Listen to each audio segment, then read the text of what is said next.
Good morning sa inyo guys. Last one day more to go. Today is my dispatch day. So ano ginagawa ng dispatch?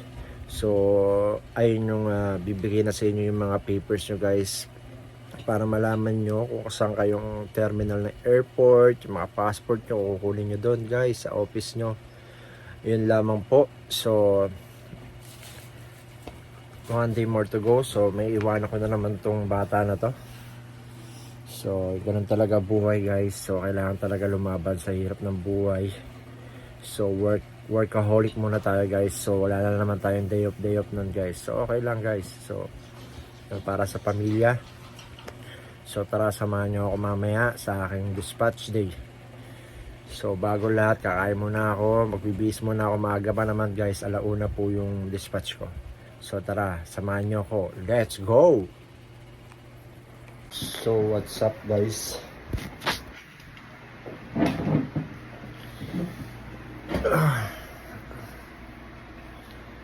Naka-prepare na tayo guys.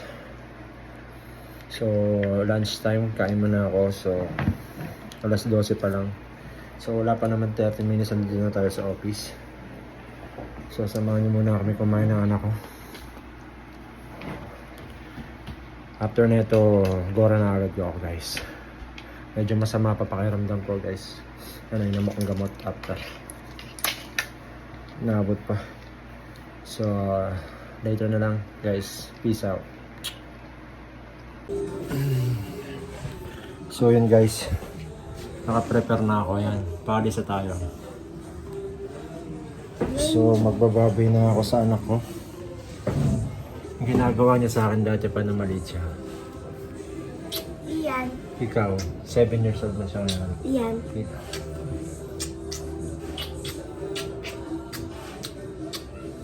Sarap yung kiss. Sige na, bye na. Bye-bye. May kanin ka pa sa mukha. Bye-bye. Peace out. Peace out. Peace out, bye-bye. So, dito na tayo ngayon sa labasan guys. Nantay ko na lang yung angkas rider. Ito na tayo office. Balitaan ko na kayo mamaya. Ciao. So yun guys, nakasakay na tayo ng angkas. So drop off natin dyan papuntang Manila Cathedral, dahil yun ang malapit na babaan natin papunta sa office natin. So yun guys, nandito na tayo sa Luneta. Mamimiss natin yan guys. Ano ba yan? Ayoko mag-video ng mga ganito, nakakalungkot. So anyway, balik tayo. Nandito na tayo sa Intramuros guys. Ito na tayo, naglakad-lakad lang tayo dyan guys. At ito na rin ang Manila Cathedral. So yun guys, malapit na tayo.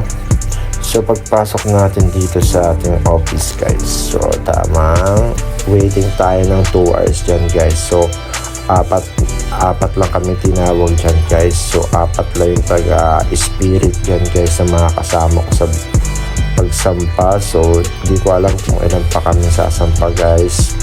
So hindi ko sila nakalala. So medyo suplado tayo dyan sa bandang part na yun guys.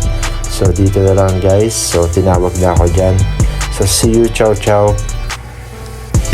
So yun guys, natapos na yung dispatch ko ngayon. Medyo inabot tayo ng 2 oras sa paghihintay. So marami dapat tayong i-update. Yan, sabi naman sa atin kung anong gagawin natin sa airport o sa mga lugar na pupuntahan natin. Yun lamang, update ko na lang kay mamaya. Medyo naulan kasi. Naulan ngayon dito sa Pilipinas. So balikan ko na lang kay mamaya. So yun guys, nakauwi na tayo. About nga pala dun sa dispatch, hindi ko na kayo nabalikan. So ito, update ko na kayo.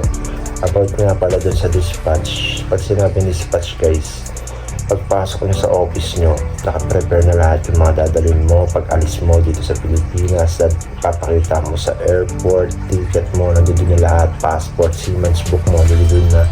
At yung pinakahuli yung ibibigay mo dun sa may personnel sa pagpasok mo ng barko. Ngayon lamang. So if ever na magbabarko kayo, at least nasabi ko na yung mga experience ko na nangyayari sa akin.